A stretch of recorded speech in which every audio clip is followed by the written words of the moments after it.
Hi everyone, my name is Lydia and this is what I wish they taught me about econometrics and introduction. In the previous video, we solved an exercise whether an estimator that we were shown was biased or unbiased.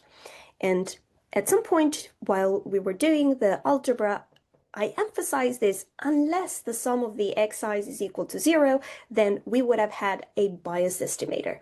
So in this shorter video, we're going to see why the sum of xi squared is actually different from the sum of xi minus x bar all squared. Because some of you might have gotten a little bit confused, especially if they have seen another video where we do the algebra of the OLS and helping video for it, where we have this nice property where the sum of xi minus x bar times xi is equal to the sum of xi minus x bar all squared. So for those of you who tried to do the math mentally and resorted to using this nice property that we have seen before, it might not have been very clear unless they did the math on why these two expressions are actually not always the same. And this is also a little bit of like where the intercept hides kind of moment. So let's try and debunk this. The first element, by the way, that you see in here is actually a measure of variation. You can think of it as a measure of variation around 0.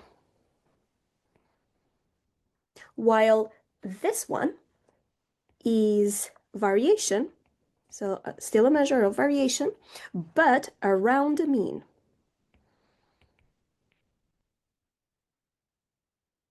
Okay. So OLS always works with the second one. Now, they are linked by a simple identity after all, and if you use the properties of the summation operator, you will actually find out that the sum of xi squared is actually equal to the sum of xi minus x bar all squared plus n x bar squared. So it's very easy to show it if you take everything out of the brackets from here and rearrange it to isolate the sum of xi squared. Now, these two expressions, again, are going to be equal if, and only if, the x bar is equal to 0, which means that in that case, this will disappear, so you will have the equality sign in here.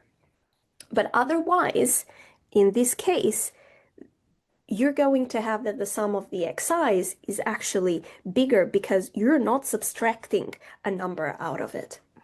Now, why does this matter in a regression? So obviously, if we just look at the math for the previous exercise, it was very clear that whenever we're using this measure of variation around 0, we're going to have bias estimators. So why does this matter in regressions? The thing is, the xi squared, so the sum that you have here, if we see this in an estimator, you are implicitly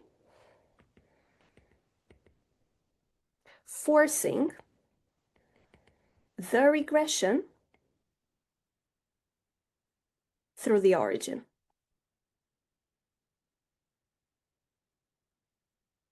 Okay? OLS with an intercept will demand that you demean the x first, meaning you subtract the mean from it, which is why this is what shows in the formula of your beta hat.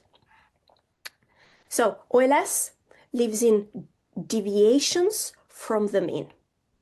So whenever you see this expression instead, always remember, where did the intercept go in this case?